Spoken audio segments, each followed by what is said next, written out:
get it. Live. We all make fun of it. We're not making fun. We're trying to copy him. We can't do it as good as he does. No, but I still laugh when I say it. So I know, right? Hey, Alex. So, well, we'll get all this kicked off in the usual way. Thanks for everybody in chat for joining us, and thanks for everybody listening in on the replay. Folks in chat of the QTube family, RBMKLL, Adrian Mason, Mallory Gates, Michael Redfern, Piggy at E6 Source. Thank you all, wonderful people, for joining us today. And we're going to keep it kind of light and airy. This is going to be our last live stream of the summer. So we're going to come back in September. And, unless there's any like big breaking news or something we need to have a guest on for, in which case you will all get the email and tweets and Facebook posts and all of the stuff beforehand to know about tuning in. But as the title suggests, the focus of today is going to be on testimonials.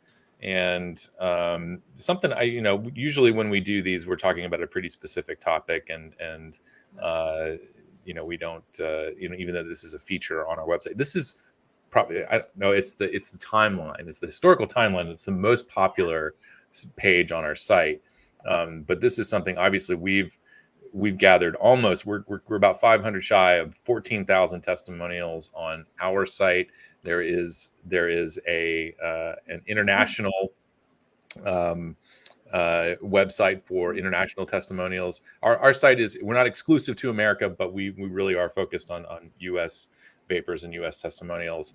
But we'll get into that a little bit later.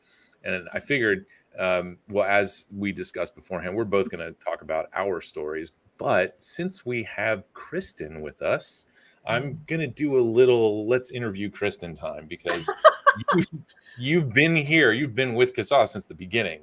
So before we get into your story, I'm sort of, maybe you can give us a little bit of background on how CASAA's Testimonials project came to be. Oh, gosh. Boy, now you're going to make me try to remember. I threw you a curveball right off the... You did. He surprised me with this, you guys. This was not planned. Okay, so, oh gosh, how long have we been doing it now? Because it's been on the last 2 iterations of the website we've had, maybe the last 3. It wasn't on the first one. CASAA's been around. We started talking in 2009. The website came around 2010, very, very, very basic. And then there was one after that was also very basic, and we did not have testimonials on that. So I'm not sure, but I think the most important thing was what we needed to get. We thought we had to get people's stories out there, and we'd ask people. People just couldn't show up to every hearing, or don't always feel comfortable with contacting their lawmakers and things like that. So we thought if we had something that we could point people to, and that people could also, if you were the one person who showed up for a hearing, you could say, here's all these testimonials. And it was really important, because a lot of times who was showing up at hearings were the businesses, and they weren't always vape shops. They were convenience stores and things like that, who had a whole completely different viewpoint of what this thing was that they were selling than we did as consumers. And it was, and the other thing was that there weren't a lot of people didn't believe that we were really out here, that we existed. It was like only teens were using these things apparently, and adults don't like flavors, and they weren't using them to quit smoking and things like that. And so we wanted to get together the evidence, the data. And that was the other thing. That was the thing that was really frustrating, was we all knew we were all out there. Things on like, e-cigarette forum and things like that. We knew there was thousands of us. Back then it was only thousands. Now it's a lot more. But I've lost my thought. But and they kept just saying, well, there's 2 or 3 of you and you're giving an anecdotal story. You're just an anecdote. And to us, it was like, well, here's thousands upon thousands upon thousands if we could do that. And at some point, all those anecdotes have to turn into data. You've got all these people. I mean, it's not scientific data, but it is a form of data. And people do surveys all the time and they treat that as data, hearsay and things like that. They do it with kids all the time. They go out and they say, hey, how many kids do you know who are using this? Oh, everybody's using them, the whole entire school. Oh, see, and that's what gets reported, So we thought that'd be great to have it on the website so that people could share their story. They could show that this is so much more than what it was being vilified as, and that it'd be something that media could look at, and I wish they would look at it more, but that media could look at and say, hey, they've got all these adults here who are doing this. So that's pretty much how it came about that I remember. Nice. Yeah. Well, in prepping for the show, I went back to the earliest testimonials that we have on the site, and they're from actually May of 2013. Yeah, I thought we transferred some over. That'd be about the third website. Yep. Yeah. So it's been 10 years that this is, at least 10 years that this has been going strong, and so we'll get into, I think, some individual stories that we've picked out, but maybe we'll make good on our promise here, and you can probably kick us off, Kristin. How did you quit smoking? What did it for you?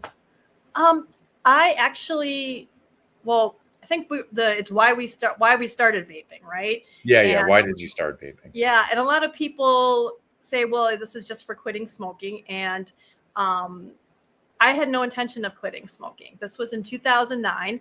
And so I'm coming on 14 years, 14 years, I think, next month. And Wisconsin was passing an indoor smoking ban. They finally were getting around to it. We're kind of backwoods up here, but they were doing a smoking ban. And my husband and I were at the Wisconsin State Fair, and there was this booth that had all these people puffing around it. We're like, what is going on over there? And it was, what the heck? The box was black with silver lettering, and it was like MVP smokes or something like that. And I was going to look them up because I still have some. I've actually saved them because I don't throw my batteries away. There's no place to recycle up here. But I still have some of them. And they were the white cigalikes with the little red LED tip and the tan battery the battery, I think it was the battery and the filter. No, the battery was the white part, and then the filter was a little tan thing that looks like a filter on a cigarette. Very awkward to hold because they were so much heavier than a cigarette. So you couldn't do it like this. You kind of had to, it was very awkward to hold.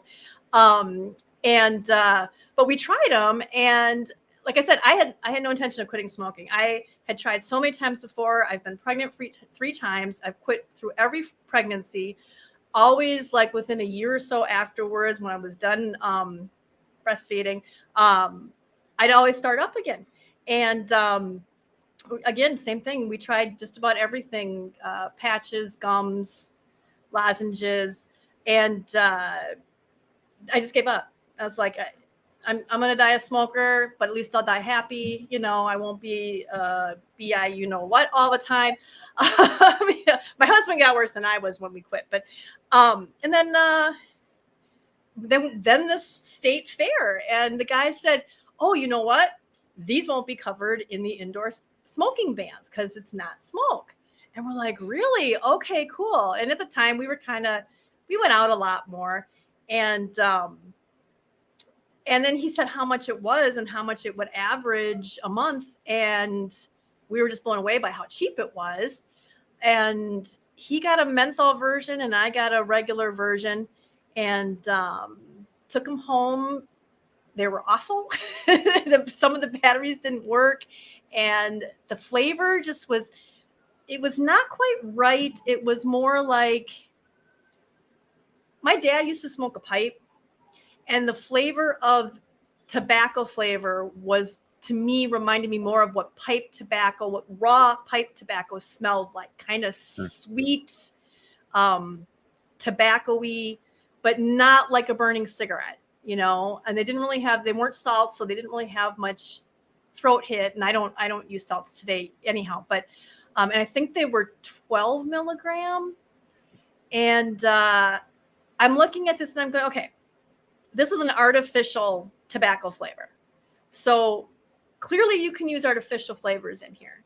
So there's other artificial flavors. Maybe something would taste better. And at the time I was 30, would have been 39, 40 maybe. Okay, so I'm looking for flavors. Any of you out there watching at 40 years old, the tobacco flavor wasn't doing it. And I did go back to smoking for about a week when I was waiting for something else to come. But I found like a peach flavor. And I started a company that did a lot of other flavors. And so I decided to try a couple different other flavors. And as soon as I found this one, I don't remember even what the flavor was anymore. But the big thing was that in my searches for different flavors, I came across e-cigarette forum. And all these people doing, and I got sucked in, all these people doing like all these different mods because, yeah, bigger tank, what a great idea. And, all the different flavors, and all the people are like, hey, if you mix this with this and this, and well, what's the base? I don't understand. What is it? And we were learning what they were putting in this stuff and how to make it ourselves so we could get flavors. And then every once in a while, somebody like Drew was starting an e-liquid line. And he'd be like, tell me what you want. Here, try this and see if you like it. And, and we were all working together to develop different flavors. He got me a mocha coffee. That was great. I never could find a decent chocolate, but he developed a couple flavors that I loved. Rest in peace, Drew. Yeah, we were just going crazy with all this, trying to find different flavors and how to make the batteries last longer, make the tanks last longer, and all that other kind of stuff. And like everybody else, I thought, hey, this is great. I quit smoking. I didn't mean to, but I was one of those accidental quitters. But I had quit smoking. And then when all that stuff started coming out, like that was 2009. I mean, by the end of 2009, it was already hitting me where all these people were coming out saying, oh, this is another big tobacco thing. This is just to get kids on flavor. And that's what I think is crazy when I see people today blaming Juul and stuff like that. No, back in 2009, they were already pulling the whole flavors are trying to hook kids. Kids are going to use this. It didn't matter if Juul never existed. We'd still be dealing with what we're dealing with right now. But yeah, so and then from there on is how CASAA started. So, but that's my story. That's how I started. And that's how my husband, it took him about a month longer, a couple months actually, because unlike a lot of people, he just felt like something was missing in them.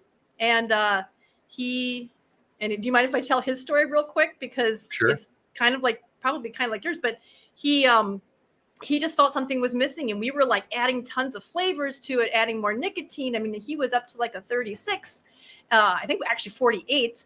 And we were adding like extra menthol. He just couldn't figure out what was missing. And then we just realized it was those tobacco specific TSNAs. Yeah, the mood enhancers and stuff that are in tobacco. Oh, okay. The like nicotine, but the other ones, because there's other ones in there, and I'm totally blanking on what it's called. Yeah, but totally yeah, they're probably got it. Yeah, it's not. Somebody in the chat remind me what that's called. But it's MAOIs. Is that it? Yeah, that's it. Thank you. Yeah. I had the wrong thing. Tobacco specific nitrosamines is not what you want. No, he was not missing those.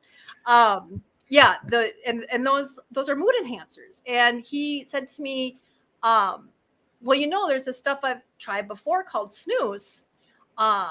And maybe if I did that with this, it would work. And I said, well, what is that? I had never heard of it.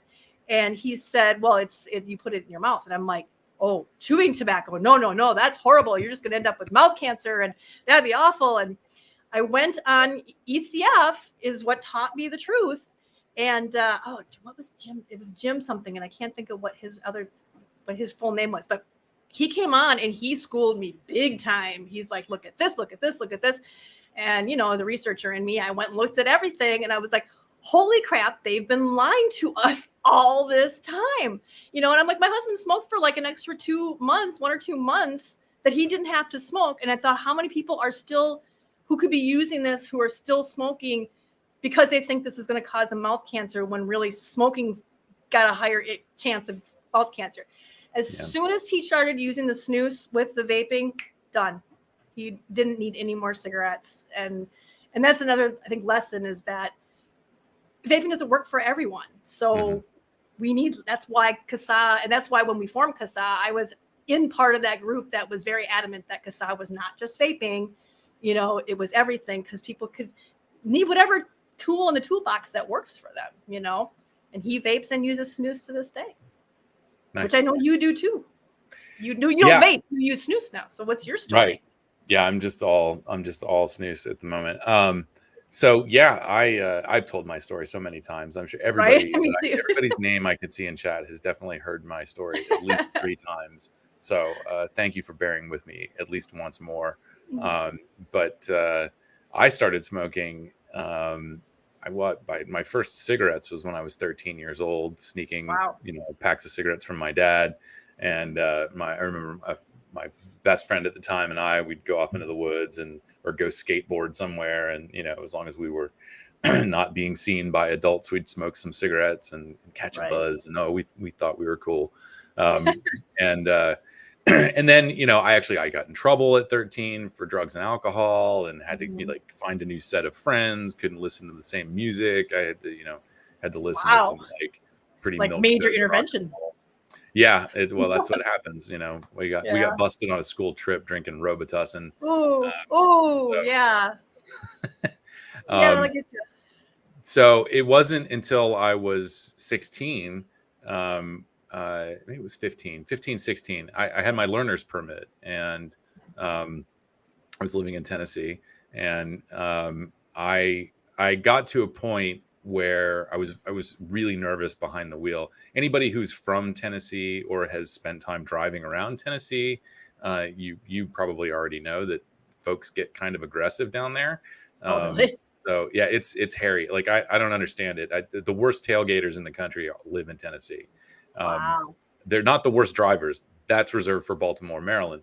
But Tennessee's got some aggressive driving going on. So it was really frightening. And I'm in Eastern Tennessee, so it's, mountainous area, lots of hills, lots of twists and turns. And I came to a point where I decided I wanted to drive more than I didn't want to smoke. And I remember I was going out with some friends one night, and I stopped at the Golden Gallon, which is a convenience store. And I was 16, but I could pass for 18. And I had the whole thing, like, if anybody ever asked me for ID in a convenience store, I would just say, "Oh, I left my wallet at home." So not only do I not have my ID, I can't buy the cigarettes. I had a whole routine, but they didn't ask me. They didn't card me. This is the early 90s. Right. Yeah. Early 90s. And so I remember I bought a pack of Camels. And I just, I wanted to relax. I had to drive all the way across town up on one of the mountains, and, didn't want to be in a cold sweat the entire time. So I started smoking when I started driving. I started smoking regularly when I started driving. And that lasted until, I guess, my mid to late 30s. It was the math on it is, 21 years. I smoked for 21 years. When I turned 18, I worked on a golf course where I was outside all the time. I smoked 3 packs a day. Ooh, and ouch. I didn't, I didn't. Well, was that? Yeah, no, I didn't start smoking spirits until college. When I went to college, I was smoking 2 packs of American spirits, the blue pack, a day. That's a lot. And if you've never smoked an American spirit, they're strong. I've heard, yeah.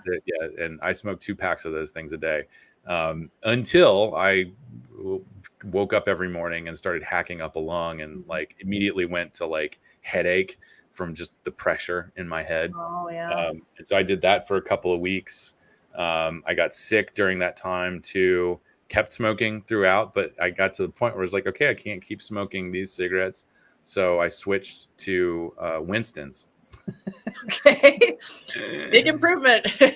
Yeah. So, but I wasn't getting headache first thing in the morning from coughing too much when I switched then.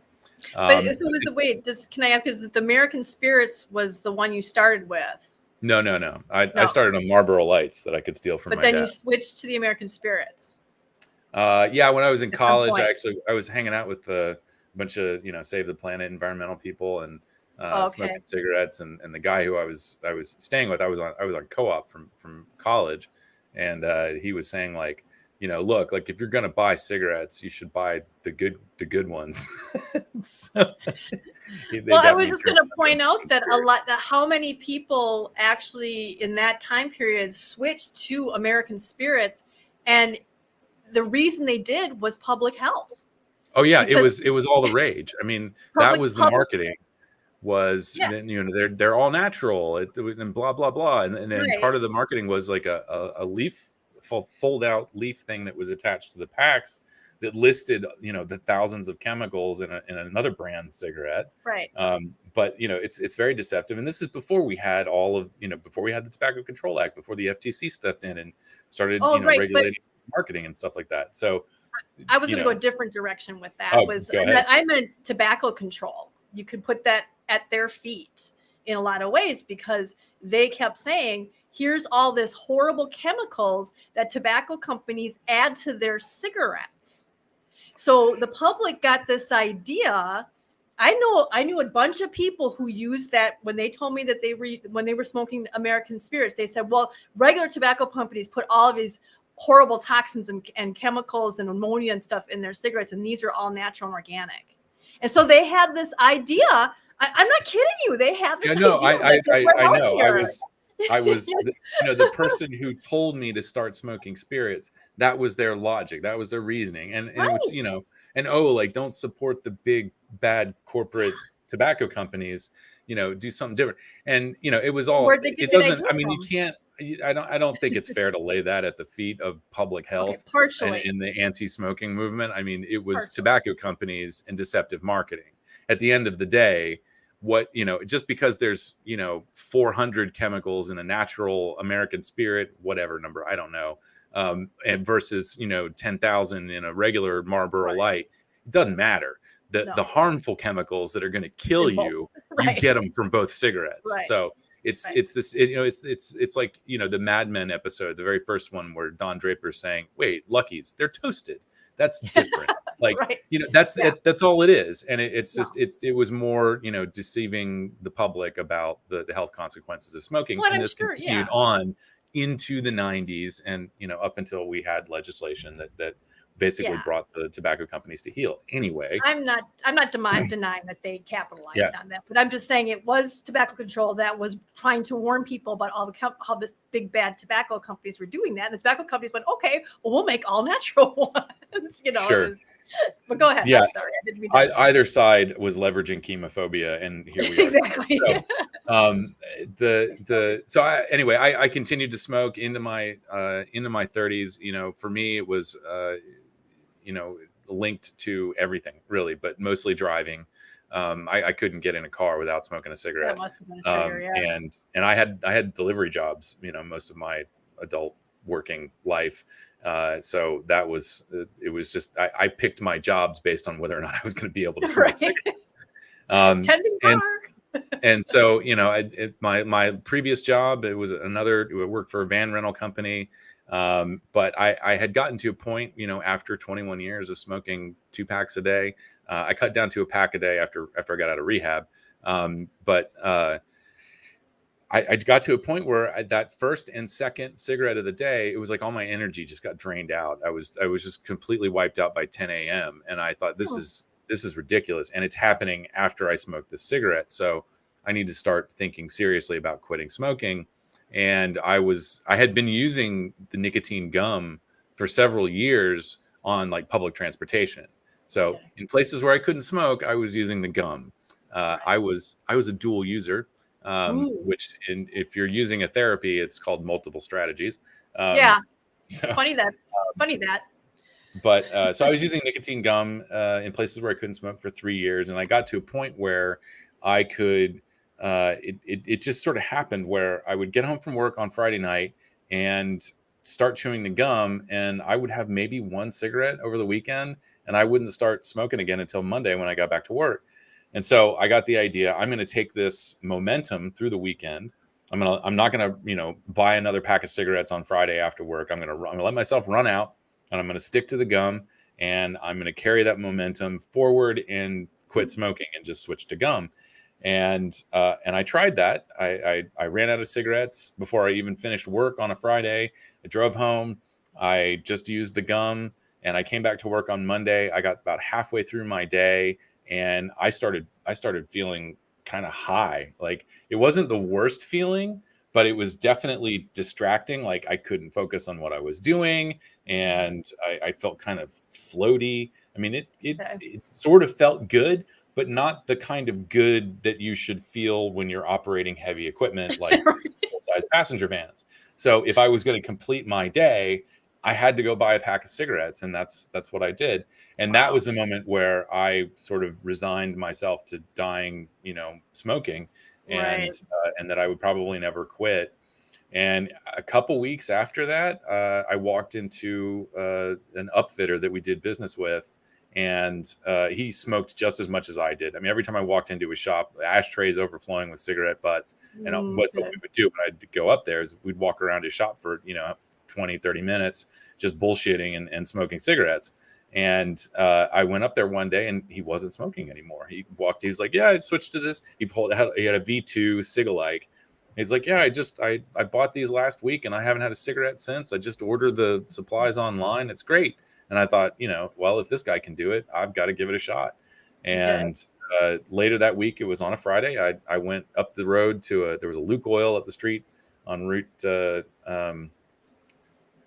17 in North Jersey. The Sopranos fans may know where that is. It's where Satin Dolls is actually located on Route 17. That's near Paramus. And I bought a Logic Mint e-cig, and I was roped in by the marketing, kind of, or at least it was an additional selling point, which was it was like 200 puffs, or it was the equivalent of 2 packs of cigarettes, I think. Right. And So they I thought, say. well, this $10 electric cigarette, if that covers 2 packs of cigarettes, then I'm saving money. This is great. And so it was just sort of an added benefit. But after a day of using the thing, I quickly found out that, no, it's not the equivalent of 2 packs of cigarettes. That's ridiculous. 3,500 puffs. Yeah, I don't care. Anybody who tells you it's the equivalent of X number of packs of cigarettes, they're full of shit. Just ignore it. Buy it for your own reasons. But I bought it. I went up to another gas station, and I got an Enjoy King tobacco flavor, and I worked with those 2 devices Friday into Saturday. Actually, by the end of the day, Friday, I was vaping at my desk, and then I'd step outside and have a cigarette later on. And I kept smoking less and less of my cigarettes. And by the end of the day, I was like, I don't want to smoke anymore. I just want to use these e-cigs. I know that I'm getting nicotine. I can feel the sting. I can feel the drug. That's what I want. And it feels cleaner, and it's actually delicious. So I stuck with it. What year was that? Where? What year? Did I miss what year that you said? Did you say what year? Oh, I didn't say, but it was 2013. It was February. Okay. February of 2013, okay. February 8th. And so I remember the date because 3 days later was when I officially completely switched. But so I went home. I got through about half my day on Saturday and was feeling like really angry. And I thought, okay, this is clearly not doing what I need it to do. I actually had to go back and chew nicotine gum, because the nicotine delivery wasn't, just like you were saying with the 12 milligram Cig-alike that you got, that's no way was that ever going to be enough. And so I actually didn't really know how much nicotine were in the Cig-alikes that I was buying. I just knew it was there, but it just wasn't replacing everything. So I went online, and my question was, what am I doing wrong?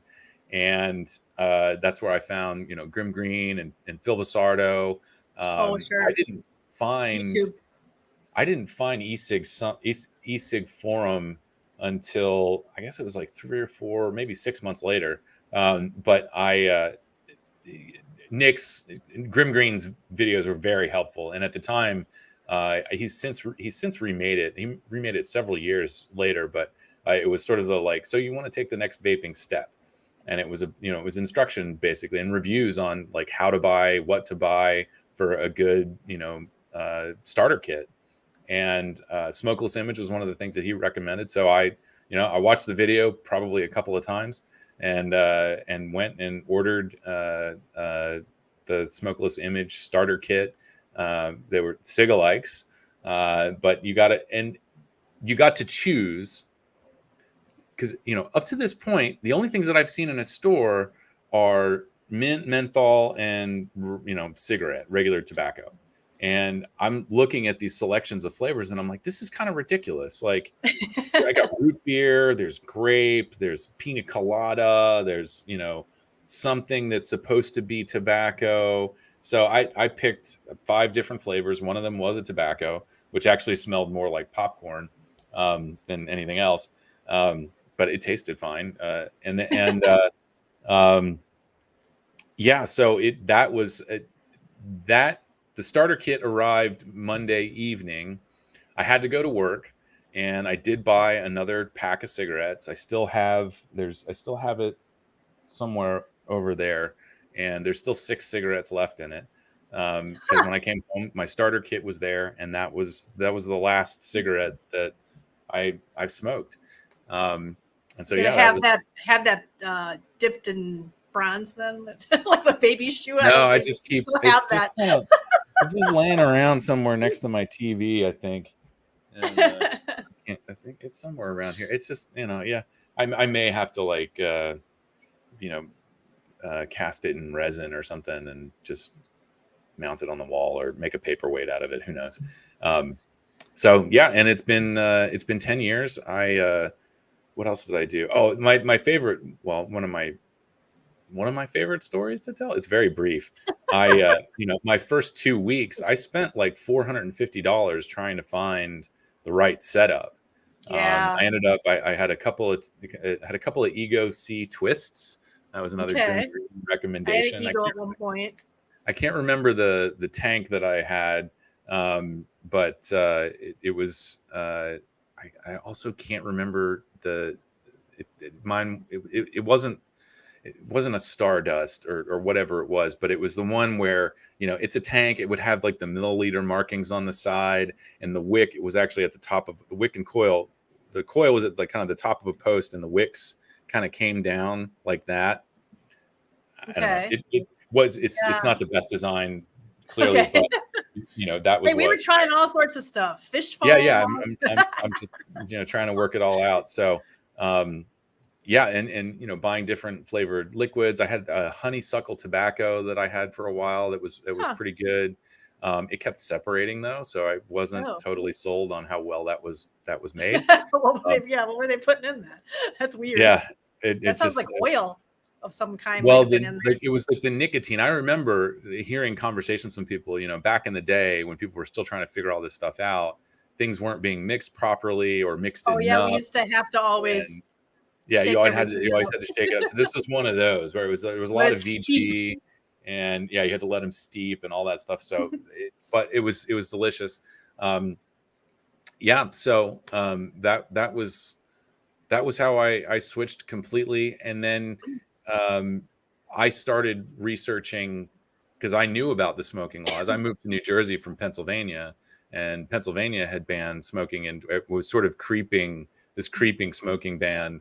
That eventually covered bars. And by the time I had moved away, or just before I'd moved away, there was that weird restriction where it's like, if you serve food, but you're a bar, right. Once you close your kitchen at like 10 o'clock, then the whole place can be smoking. But until then, you had to have a dedicated smoking section or something like that. Right.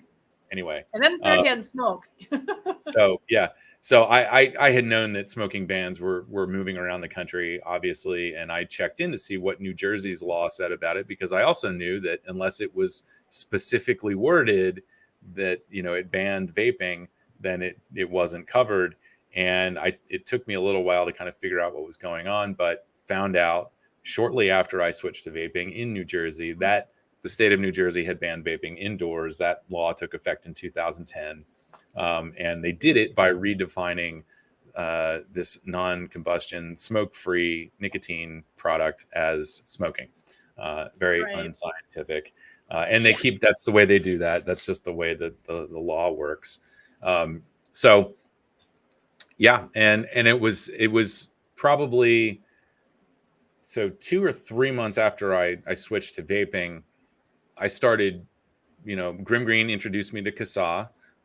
My first donation was the price of a carton of cigarettes. I donated it to the Science Fund, and that was I may have been too late for that, but I think the idea was that went to the Igor Burstin paper, Yep.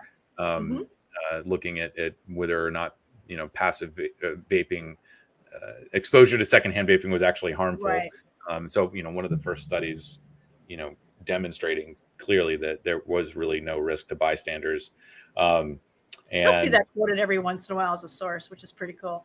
yeah, it's still totally valid. So anyway, eventually I started following CASAA, and I wrote some blog posts that got shared a bunch of times on Reddit and around the internet. And people were like, hey, you need to come join the We Are CASAA group. And so I spent 6 months kind of interacting with people, mostly reading and listening and going on ECF and trying to get a hold of what, the policy stuff that's going on around the country. And I'll keep it brief and say, and that's how I got to where I am today. And that's why we started vaping. Hey, chat. Okay, so your reason was you actually wanted to quit smoking. Mine was that I wanted to be able to vape when the smoking ban was passed and save money. So in the chat, tell us what was that one reason, that if you had to pick one reason, was it to save money, to quit smoking? What was that thing for you? I will say I still count myself as an accidental quitter, because I had given up. It was like you. I there was that defeat Right. of not being able to quit with what everybody said was going to help. And so I was resigned to just continue smoking for the rest of my life. But I was resigned in a way of that I still loved smoking. I wasn't having really negative. I mean, I had smoker's cough in the morning. I'm not going to tell it, not going to lie, but I still loved it. I mean, I'd go out drinking just so I could smoke. I mean, to me, I liked smoking better. I don't know what it was, but yeah. So, I mean, for me, it was secondary to actually quit, I guess is what I'm saying. I didn't have any desire to, but I was just going to say too that the side effect of my accidental quitting was that my husband quit. My brother and his wife, my sister-in-law, we gave them, because that following Christmas, we were sitting there with our vape and they were going outside to smoke. And so we got them vapes, set them up the following Christmas. So they both quit. 1, 2, 3, 4 of my adult children no longer smoke. They vape. My brother's son vapes instead of smoking. What else? My 2 of my aunts switched to vaping, and she's not really my aunt, but she was how old she was, 68, 70 when she moved in with us. She might have been 68 when she moved in with us, and she was just diehard. I mean, she lived with my mom. She was my mom's best friend, and when both their husbands died, they just became roommates. And she was heavy smoker for over 50 years. And I have a picture somewhere of her, but sitting in this big chair when she moved in with us, sitting here with a cigarette in her hand, because for years we tried to get her to switch, and no, she didn't want to do that newfangled, too much problems, too much trouble. And one day we were together at the Walmart, and I said, oh, here's these Enjoy King things. They're supposed to be like really super light and feel like an actual cigarette in your hand. And you just basically pull them out of the pack, but you pull it out of the charger like a pack, and you just use it. And she's like, oh, okay. And then and then it's okay, well, it was worth a shot, right? And then she gets up there and she's like, give me one of those too. And she bought it. And so I have this picture of her sitting in a chair reading a book, and she's got the thing in her finger just like a cigarette. And I think she just got sick of having to go outside and smoke, and we're all sitting in here still vaping. But she got that, and that got her started. And that was at a Walmart, who now only sells cigarettes, by the way, thanks tobacco control. But but she started with that, and then we had to go to a vape shop one day to pick up a battery or a part or something. I forget what it was. And we thought she was going to wait in the car with the kids, and she got up and came in and bought this bright red mod thing because it looked cool to her. But she bought a mod, and then after that she had no problem. She's going online, trying different liquids, buying different mods, buying us mods, and tank styles and stuff like that. And she became a regular, 70. I think she was 72 when she passed away. She was probably as good a vapor as anybody out there with, going to the vape shop, buying this, that, and the other thing. Had no problem with it after initially going with us. And I think that's the importance of why having that Enjoy King right next to her cigarettes, because she bought cigarettes that day too, but right next to her cigarettes, but she still bought that. And from that point on, for the next 5 years, she never smoked again. And that's why, as CASAA, we're always pushing for that. We need these where the cigarettes are. We need these in convenience stores where they're selling cigarettes, and that you're never too old to switch. I mean, 50 some years she smoked. That's crazy. Thank you for doing that while I was doing that. Yeah. And just for folks listening, we did ask what people's motivations were for switching and the dates, and we had some replies here. For Mallory Gates, Legionnaire's disease was her biggest drive of not smoking. Michael Redfern, I didn't want to have to go outside to smoke while playing music. RBMK2 or MKLL. Sorry, man. Couldn't afford Australia's crazy cigarette prices anymore in 2017. Yeah. Hopefully, e-cigarettes are cheaper on the black market in Australia. Yeah. William Hocum smoked from 9 years old till he was 57. Stopped smoking in 2012. Started vaping in 2012. Never picked up the cigarette since. Congratulations. Adrian Mason switched because I enjoy the flavor more. That's a great motivation for quitting. Hadn't given up. I had given up. I'm gonna get this. Giving up smoking after smoking for 25 years. Sorry, I got there. And Michael just made my point that he bought his first vape while buying a carton of cigarettes. And then what did Al say? For your backups. Al Ben said smoked for 45 years. Wow. After 3 days of vaping, was all done with cigarettes. That is awesome. And hopefully every one of you, and I'm guessing every one of you has already submitted to our testimonial campaign project, whatever you want to call it, on our website.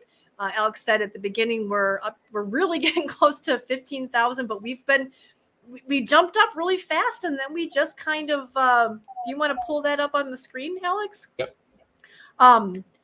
You probably should show them the other one too at some point, but well, I'll start if I can jump in here. Yeah, go ahead.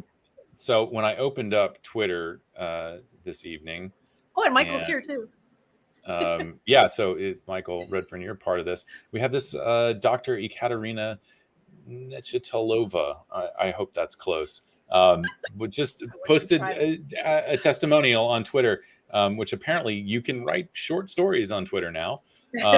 But an excellent testimonial. And I'm not going to read it, but I did want to, highlight the fact. First of all, thanks for putting all of that on Twitter, Dr. Nechitelova. And if you are an international listener, viewer, I'm trying to not create dead air here, but we are cooperating with, I think it's pronounced CAPHRA, CAPHRA, which is I know it's the Asian Pacific Asian or something. I can't remember.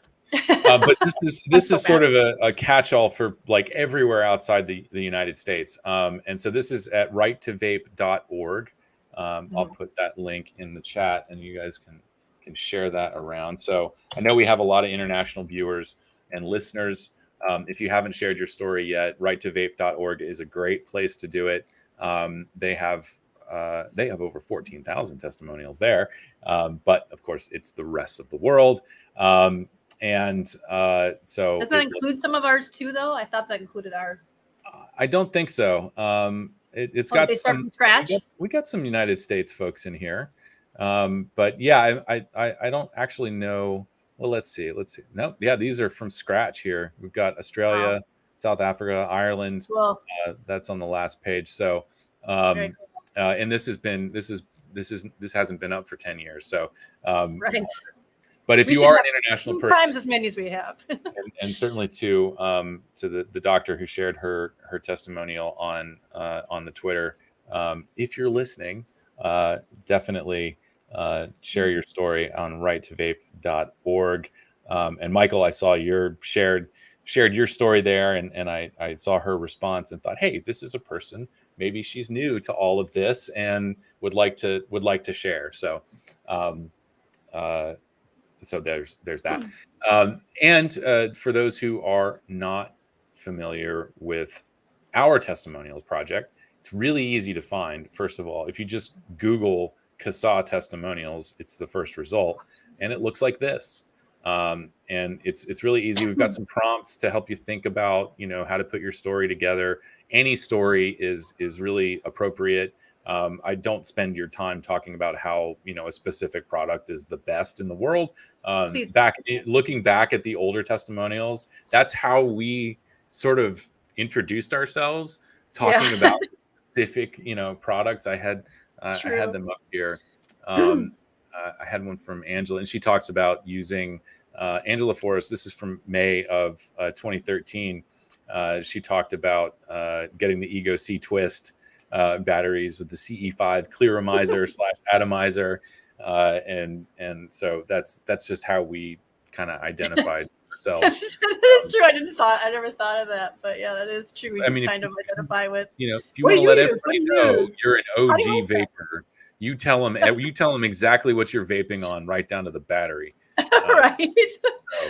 And that you make your own coils, and yeah.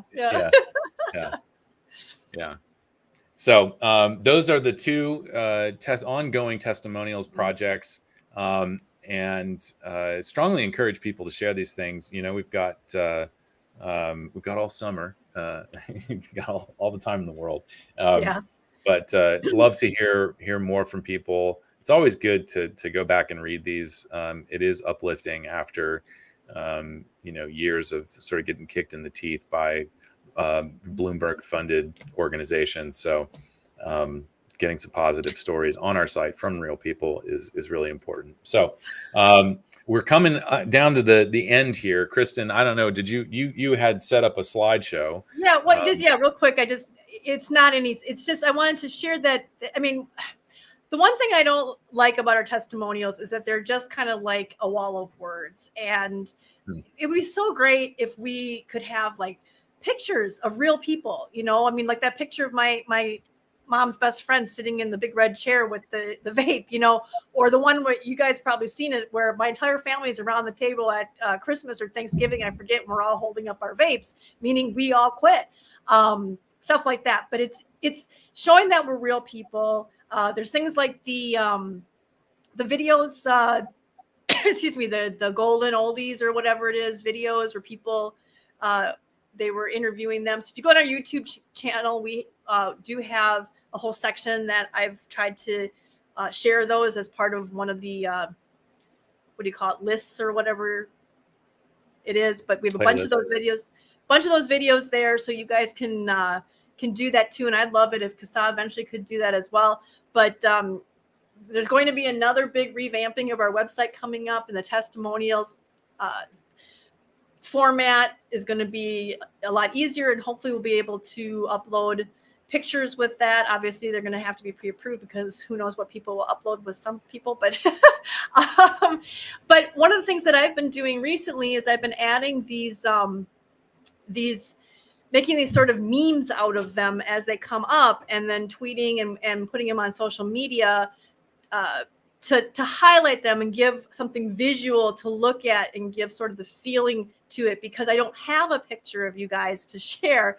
If you haven't done this yet and you'd love to share a picture of yourself along with it, or if you're willing to share a picture, we'd love to share it and do something like this with it. But things have kind of slowed down lately, so I haven't been able to do as many of them. So I may start going back through some of the older ones and finding some different testimonials talking about things like why they quit, because some of them were that they were, accidental quitters, or some of them just wanted to save money. There was one of a guy who said he switched just because he wanted to save money, because he wanted to go on a trip, and next thing you know, he's not smoking anymore.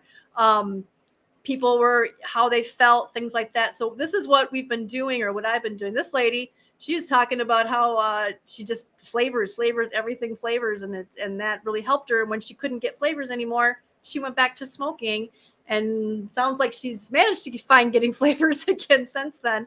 But that's the danger of that. If you are in public health or tobacco control, I highly recommend that you read through our testimonials and see how your policies are affecting these people who have quit, sometimes for years, and then go back to it. So I've just kind of done them in sort of an inspirational way, trying to get, that's the one where they talked about the savings. If you go through our Twitter account, you probably would come across them. But yeah, so we love to do that. So share your story.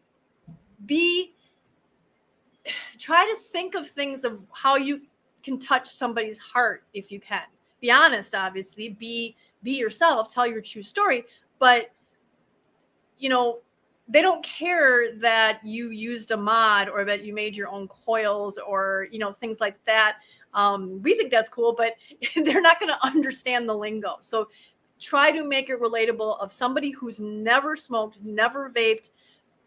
Don't be angry. I mean, it's hard not to do that when you're writing and you start thinking about them banning your flavors and things like that. But try to look at it from the positive side of, these were helping me. This is what's happened. We need to bring these back. But tell your story, because sometimes we just get people coming on and saying, F the FDA, and I don't publish those because they're not your story. That's not what we're looking for. We're looking for things. And we know that F the FDA is not funny. So it's not serious. It's not funny. Yeah. It's not funny. No. So yeah. So that's my Well, I'm going to try to gracefully take us out here. And I hope this has been at least a mild celebration of all that each of us has done to improve our health and spread the good word, and hopefully support other people. And as Kristin was saying, the positive aspects of your story, the trials and tribulations you went through before finding vaping or snus or some other smoke-free nicotine product, all of those points make for great stories, and can be really helpful to someone who just needs to quit. We're losing access to vape shops, so we don't get that sitting around in the lounge chewing the fat, sharing stories about how we switched. And so sharing your story far and wide is a great way to help people, find what they need. Yeah, support people like Mark, and talk about your local vape shop and how important they are. That's another good point. Yeah, I did see Mark's comment about being I know, but I'm not sure to a chair by terrorists and made to switch. I know Mark. I know you, Mark. It's I feel like you're joking around, but there's a part of me that thinks this might actually be true. So with Mark, I'm not going to discount. I'm not going to discount it. Anyway, so with that, I think did we cover everything, Kristin? I think so. I think that we're going to tell our stories. You guys tell your stories, share them, share this page, share the testimonials. When we post these testimonials, I get a lot of likes. Share them, get them out there so people come back to look at. The link is in there. So what I'm hoping is that they get shared far and wide, so that brings people back to the website so they can see all the other ones. And maybe they can leave their story too. Exactly. Well, that's that's a given. That we've already done that spiel. I also it's that secondary. I want people to see them. So with that, I will give one parting legislative update. If you live in the state of Ohio, things have started to go sideways on an appropriations bill. I'm waiting for some extra details and some feedback. We should have a call to action up very soon, because next week, HB 33, which is a massive appropriations bill, is going to conference committee. This has some good stuff in it, which is preemption. So any tobacco control policies have to be made at the state level. And this is something that a lot of us have been sort of pushing for and supporting for several years. I know that there's some mixed feelings about preemption out there, but when it comes to public health policy, Carl Phillips has written an excellent blog post about how the highest level of government is really one of the best ways to implement at least smoking and drug policy, I think, so that we don't have this patchwork of policies across the country, or even within your own state, patchwork of policies among municipalities and counties. So that is in there, but this is a tobacco company amendment that got slipped in at the last minute in the Senate, and it would prohibit the sale of flavored products that have not been through PMTA. And we've seen this effort repeated in several states. It hasn't passed everywhere, but we can go on and on about how the FDA regulations aren't really serving the public or public health.